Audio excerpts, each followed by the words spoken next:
El autor y su obra tiene como invitada a Felicitas Cort, quien es fundadora y presidenta de la Asociación Venezolana para el Avance de la Conducta y Psicoterapia Cognitiva, así como vicepresidenta y cofundadora de la Asociación Latinoamericana de Análisis y Modificación de Conducta.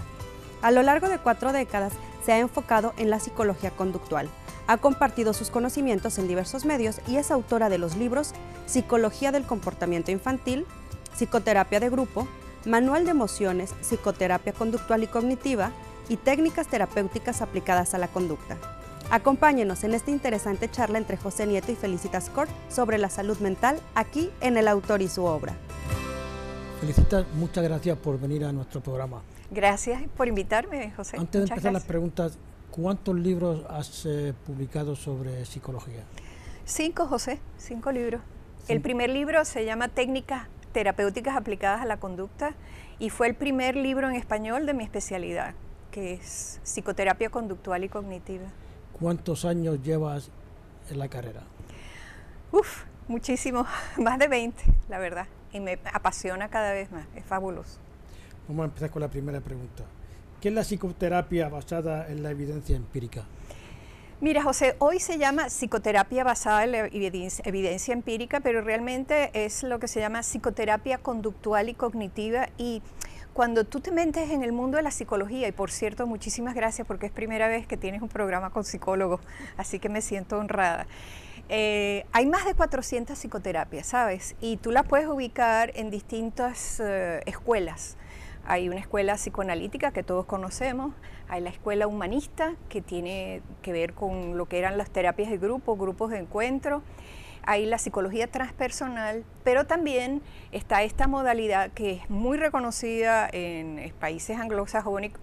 En Venezuela hay un movimiento importante y en muchas partes, sobre todo de habla en inglés, ¿no? La psicoterapia basada en la evidencia empírica quiere decir que la aplicación de la psicoterapia está basada en lo que nosotros hemos hecho en el laboratorio experimental de la conducta. Por ejemplo, si tienes ataques de pánico, la modalidad del trabajo con una persona que tiene ataques de pánico no es porque nosotros lo pensamos así, sino que hay manuales específicos, cuestionarios muy concretos e investigaciones que se han hecho en distintos laboratorios.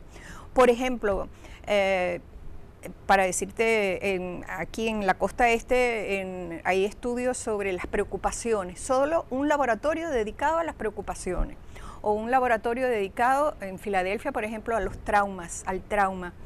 Entonces, lo que nosotros hacemos los especialistas en psicoterapia conductual es aplicar a la clínica lo que se ha estudiado en las ciencias de la conducta y tenemos bastante éxito, muchísimo éxito. No es una panacea, pero tenemos muchísimo éxito. ¿Cuál es el leitmotiv del libro Manual de Emociones? Bueno, mira, obviamente yo vengo de Venezuela y este libro decidí escribirlo, ya es mi 5º libro, era porque la situación en el país amerita que el venezolano, y que también eso aplica porque es un libro genérico, vamos a decir, lo puedes leer en Estados Unidos, lo puedes leer en España, lo puedes leer en cualquier parte, y lo que busca es, por debajo hay una información de qué puedes hacer para prevenir la violencia, porque sabemos que hay una epidemia, una pandemia de la violencia, y no pare usted de contar lo que está ocurriendo en nuestro hemisferio y en en el mundo en general. Entonces eso se ha estudiado con bastante detalle, pero lamentablemente hay una brecha muy grande entre la información que tenemos los especialistas de psicología, y por eso te agradezco muchísimo el programa, la oportunidad de llamar la atención de los, vamos a decir, de los líderes, de quienes manejan las decisiones, las voluntades de crear campañas para prevenir la violencia, porque una golondrina no hace verano. Un libro te da una información, pero nosotros queremos que esto, vamos a decir, amerita hace rato hacer programas, campañas para realmente prevenir lo que está ocurriendo, ¿no? ¿En qué consiste el proyecto para prevenir la violencia?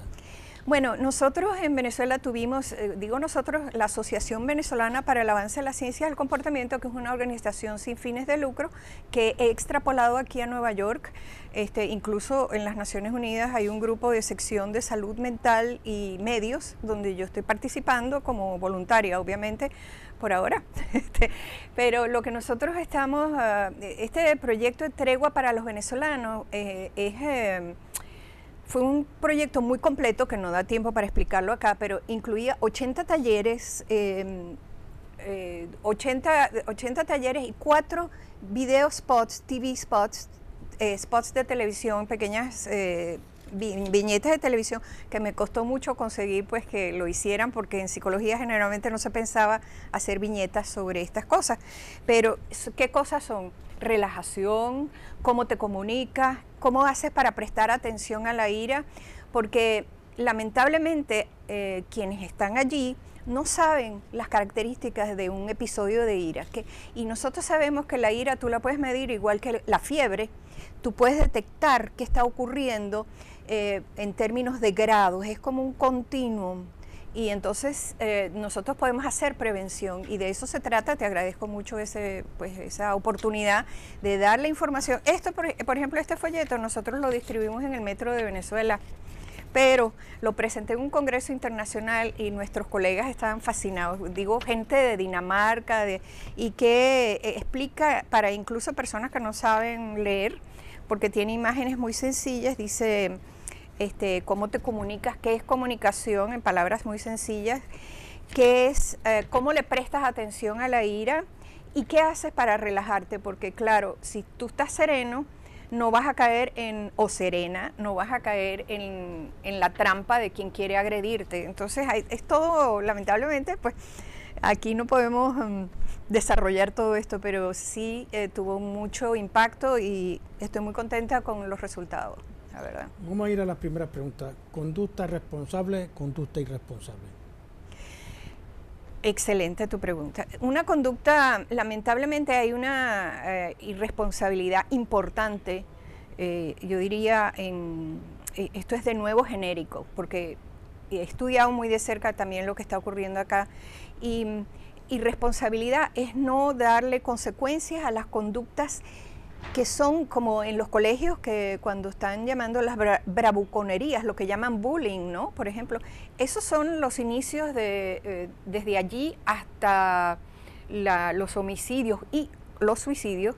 Podemos decir que realmente hay que prestarle atención cuanto antes, y eso requiere decisiones no solo de las escuelas, sino decisiones políticas, porque hay una necesidad de llevarlo masivamente. Por ejemplo, en relación al trauma, hay países como en Israel que le dan información en radio, prensa, televisión a los ciudadanos qué hacer frente al trauma, por ejemplo.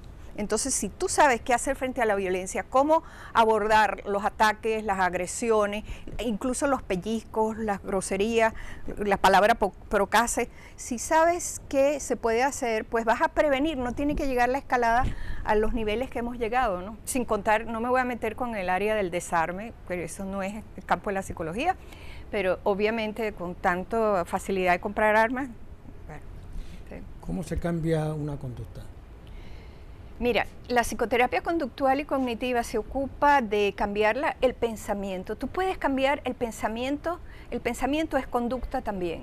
Entonces hay formas, estrategias muy sencillas, una vez, porque la psicoterapia conductual se basa en aprendizaje, en la teoría del aprendizaje, o sea, que yo te puedo enseñar, el paciente no es un paciente enfermo, sino es una relación más bien de maestro-alumno, donde yo le doy información. ¿Cómo cambias tu pensamiento? En la depresión es clave cambiar el pensamiento, y eso pues es muy bien sabido que la psicoterapia conductual y cognitiva es básica para el tratamiento de las depresiones, ¿no? Y bueno, la depresión hay más de 350 millones de personas en el mundo que tienen depresión, ¿no?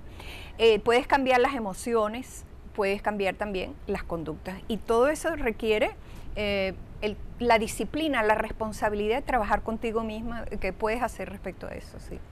Háblame de la tristeza y de la depresión.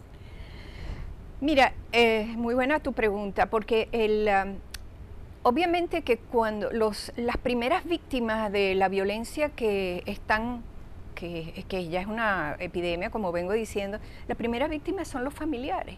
Y entonces tú encuentras trauma, depresión, y lamentablemente de nuevo hay una brecha muy grande. Nosotros sabemos que la depresión tiene todos los subinformados, subtratada, submanejada.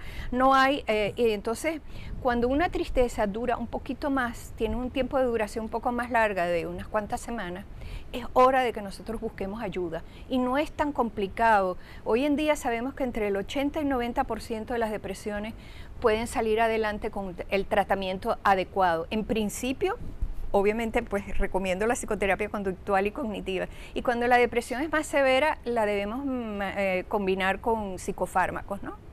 Sí. La represión y sus relaciones con los trastornos de ansiedad. Muy buena tu pregunta también. Estás todo un psicólogo. Realmente los trastornos de ansiedad. Estaba viendo una entrevista hace poco de alguien que escribió un libro sobre ansiedad y me sorprendió mucho que en el libro se describía, estoy hablando de Nueva York, como yo digo en mi programa de radio que tuve aquí por corto tiempo lamentablemente, pero se llama Amigos y Amigos de las Américas, ¿no? Les decía que parecía que la ansiedad no tiene, como que no tiene salida, que está condenado a ser ansioso de por vida o algo así. Y realmente no es así. Afortunadamente, las estrategias se ha conocido qué es lo que tú puedes hacer con, como digo, con una ansiedad generalizada. Cada una hay 5 formas de ansiedad, ¿no? La ansiedad generalizada, los ataques de pánico que te vengo diciendo, el trauma, el trastorno obsesivo compulsivo y las fobias. Y esta persona está hablando de una serie de fobias que después de X años de tratamiento sigue con fobia. O sea que definitivamente no sé qué tipo de psicoterapia. Por eso hay que tener mucho cuidado a cuál psicólogo va a ir usted, porque si no busca la ayuda basada en la evidencia empírica, entonces usted dice la psicología no sirve para nada. Hay una cosa que no quiero que se me escape, pero tenía muy pendiente de decir, es que la Asociación Psicológica Norteamericana, porque claro, estamos en ciertamente el mundo hispano, para mi sorpresa, solo el 1% de los psicólogos de la Asociación Psicológica Americana son de habla hispana. El 1%, cuando nosotros sabemos todo lo que está ocurriendo en el mundo hispano, 53 millones de hispanos en Estados Unidos. O sea, tenemos que hacer algo y gracias a programas como estos, pues espero que inviten a mis colegas y a las organizaciones a hacer algo más al respecto, ¿no? Porque ahí está la psicología engavetada en las universidades, la psicología está en los consultorios, pero ya no da abasto, es importante llevar esa información a la población, difusión de estas estrategias.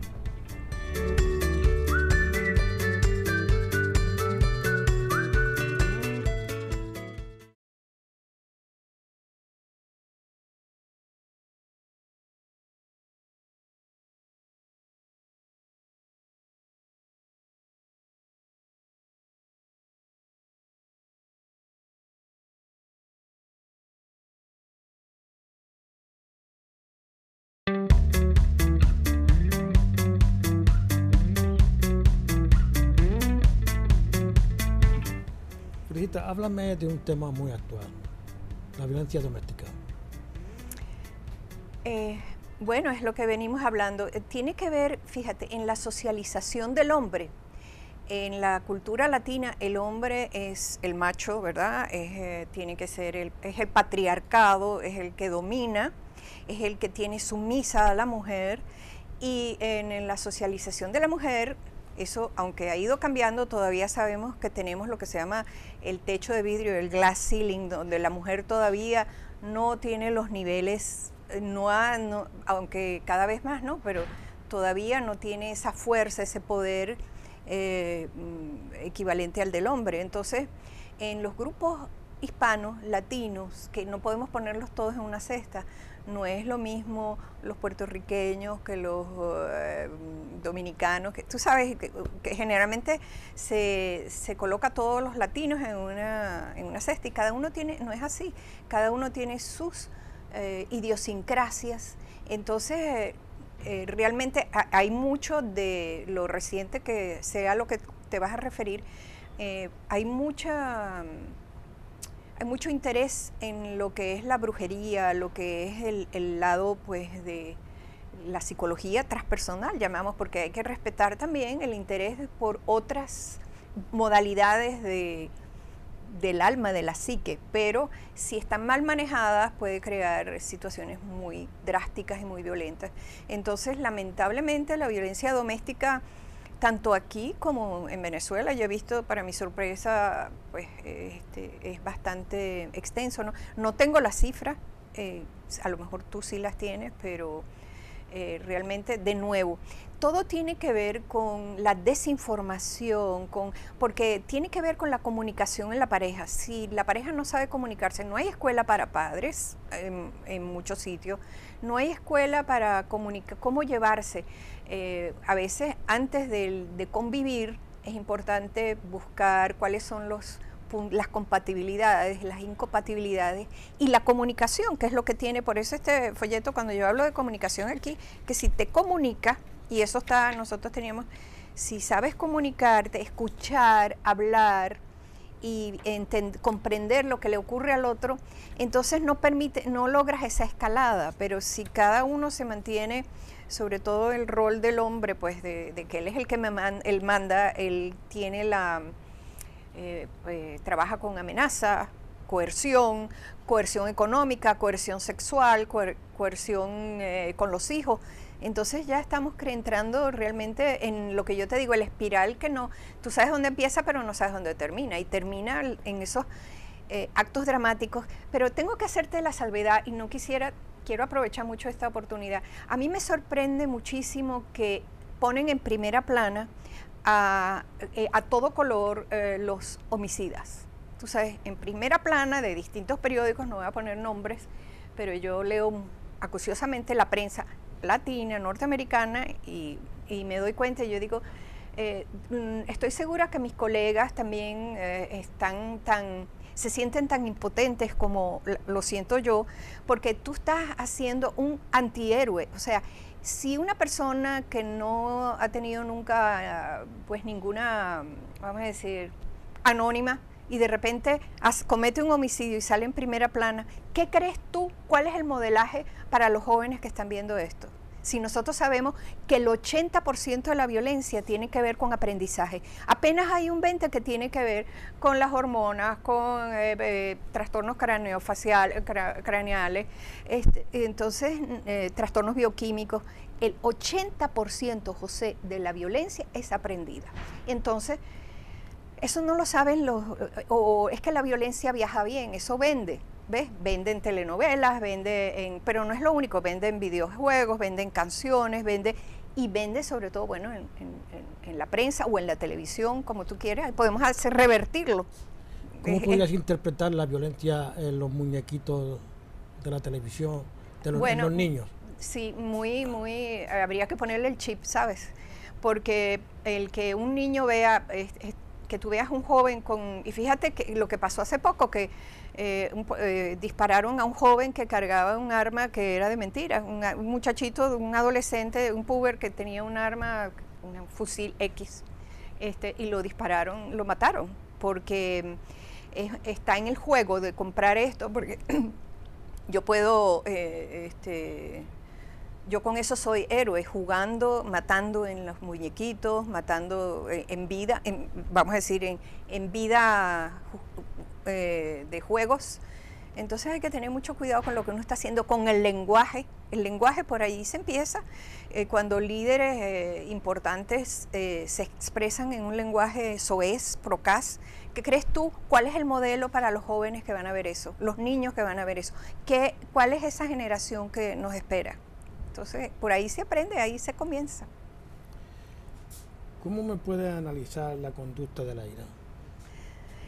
La conducta de la ira, bueno, un episodio de ira comienza, como te decía en otro momento aquí en el programa, comienza con el lenguaje, a veces solo con un gesto, y después del gesto va hacia, puede ser un pellizco, un insulto, y de allí va tomando más cuerpo, amenazas, después gritos, después es toda la secuencia circular que llega hasta la expresión final, que es el homicidio o el suicidio. Entonces tomamos la temperatura de alguien que está iracundo, por ejemplo, el número de veces que se pone iracundo, el número de horas, el número de horas a la semana me refiero, o de en qué momento ocurre. Entonces nosotros hacemos un examen, lo analizamos abiertamente de qué pasa, en qué momento a momento, como cuando mides la fiebre, tal cual. Un tema muy candente y de mucha actualidad y epidémico: maltrato al niño y pornografía infantil. Wow, estás tocando. Bueno, el maltrato al niño, lamentablemente en mi país, es altísimo, elevadísimo. Y el maltrato al niño, cuando se golpea al niño, no solo se le golpea, sino se le encadena o se le mantiene, que recibe golpizas fenomenales. Sabemos que eso afecta al cerebro. Y hay muchos niños que después, claro, como tienen este trauma, ya no son niños que vamos a tener, van a tener un desarrollo normal. Y es muy preocupante. De nuevo, depende no lo pueden hacer solo los especialistas, ni siquiera tú y yo con un programa como esto, sino que son decisiones importantes que deben determinarse a nivel de los líderes políticos, ¿no? Y de los líderes comunitarios. Háblame del miedo, la ansiedad y el pánico. Bueno, del miedo te estoy diciendo, no es lo mismo si nosotros estamos sentados aquí y entre un gatico y tú sales corriendo, entonces, oye, de verdad que tienes miedo a los gatos, entonces podemos decir que hay una fobia. Pero si estamos sentados aquí y entra un tigre, yo creo que tú y yo y los camarógrafos y todo el mundo nos vamos corriendo y vamos a ver dónde nos vamos a meter. Eso es la diferencia en términos de miedo, pues miedo real o un miedo imaginario. En términos de pánico, es bueno que me preguntes, porque los ataques de pánico, que son muy frecuentes en las comunidades hispanas, tiene que ver con lo que llaman el nervio. Tienes muy nervioso, y resulta que la persona se paraliza, cree que se va a morir al instante, que le da toda clase de sensaciones, que cree que se va a caer pues, de un infarto. Y resulta que cuando lo llevan a la emergencia, los médicos se ríen y dicen, no, vete para tu casa, tú lo que tienes, por lo menos en Venezuela dicen, tienes un pitiatismo, no tienes nada. Resulta que sí tiene un ataque de pánico, son niveles de ansiedad elevadísimos que la persona que lo vive se siente muy mal. Pero ¿sabes qué? Un ataque de pánico no hace daño. Eso es lo que no saben, por eso estamos haciendo estos programas. No lo sabe la población que un ataque de pánico no hace daño y es posible tener comando de ese nivel tan elevado de ansiedad. Es verdad que la persona lo pasa muy mal, pero no hace daño. Y lo último que me preguntaste, miedo, pánico y la ansiedad. La ansiedad, bueno, el pánico y la fobia son formas de los trastornos de ansiedad. Las otras dos son los obsesivo-compulsivo, que no vamos a hablar de eso ahorita, porque ellos además no buscan mucha ayuda, el obsesivo-compulsivo, y también la ansiedad generalizada, que lamentablemente la vivimos, es el día a día de mi país, en Venezuela. Sí. ¿Puedes hablar de la violencia colectiva? Sí. La violencia colectiva tiene que ver, lo estamos viviendo en el mundo con lo que está ocurriendo, por ejemplo, en Ucrania. Es la decisión de ciudadanos que buscan un cambio para su país. No me voy a meter en el tema político para nada, pero estoy diciendo que son grupos que deciden que con un ideal común están dispuestos a hacerlo de una manera, vamos a decir, socialmente aceptable. Y que si los grupos se unen y son capaces de mantenerse, ser responsables cada quien de la decisión de llevar adelante ese cambio social. Tan es así que bueno que me preguntas esto, porque hay un especialista muy reconocido en mi campo que se llama Albert Bandura, y Bandura, para nuestra sorpresa, él es asesora telenovelas para el cambio social. O sea que la telenovela no es del todo, no se puede, nunca se la debe sancionar. En India, por ejemplo, se ha hecho cambios, 50 millones de personas han visto una telenovela llamada Humlock. En México, Vente conmigo, para el cambio de la mujer, en Tanzania, para la planificación familiar. O sea, que de nuevo, es decisión de los grupos que quieren hacer liderazgo de llevar telenovelas para el cambio social, y entonces no es necesario, son formas de prevenir la violencia sin necesidad de llegar a este caos que tenemos y de tantas muertes, ¿no?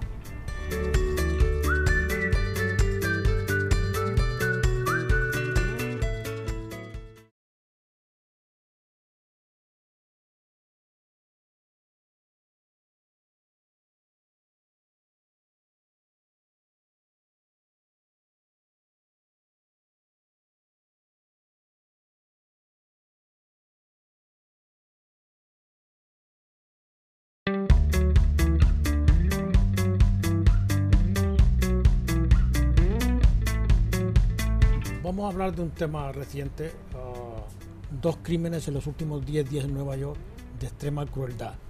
Primero, supuestamente un crimen de celos, asesina a la esposa y asesina a las dos hijas. El segundo, por una razón que no sabemos qué es, ¿no? Puede ser una cosa de brujería, de locura, asesina a la esposa o a la novia y mata a la hija. Ese tipo de crueldad y violencia, ¿a qué se debe eso? Mira, si me hablas de crueldad, ¿qué te puedo decir? Que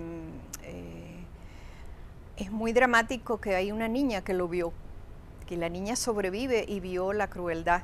Es muy dramático que no se hace lo necesario para prevención en las comunidades, de dar información de qué se puede hacer cuando tú tienes conflictos intrafamiliares, cuando tienes conflictos de personalidad. Es importante, por eso te digo, 1% de la población de los psicólogos en Estados Unidos, solo 1% se ocupa de la población latina. Entonces no me sorprende.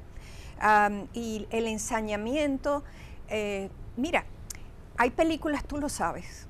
Yo cambio de canal, yo hago un zapping y yo realmente no te voy a nombrar los programas porque eso, claro, así como no quieres saber la etiqueta del agua que estamos tomando, no te voy a nombrar los programas. Pero hay programas que son clases completas de cómo hacer para asesinar. Te dicen, paso 1, paso 2, paso 3 y los vuelven a pasar. Los vuelven a pasar para que la persona lo vuelva a ver. Tú lo puedes pasar todas las veces que quieras, compras el DVD por nada, hasta lo puedes comprar quemado, como decimos en Venezuela. O sea que tú puedes aprender a matar a través de hay muchas maneras de hacerlo. Y si tú ves a un joven que tiene deserción escolar, que tiene una autoestima baja, que tiene una familia disfuncional, que anda en la calle, que no, tú sabes, va a aprender a hacerlo. Y por ejemplo, en Venezuela, las familias que no están estructuradas, el hogar donde la mamá no tiene, es un país matriarcal, ¿no? Pero al no haber una estructura, pues los jóvenes, tenemos pandillas de jóvenes muy jóvenes, que para ellos es un acto heroico asesinar. Son como los generales coleccionan, tú sabes, cinticas, ¿cómo se llama? Pues medallas. Pues mientras más asesinos, más personas asesinan, mejor es. Es un heroísmo a la inversa, ¿no? Se vanaglorian. Es una forma de hacerse respetar. Entonces, tenemos mucho que hacer los especialistas de la salud mental y la televisión. Muy interesante y muchas gracias por venir al programa y ha sido un placer tenerte aquí. Muchas preguntas interesantes, gracias.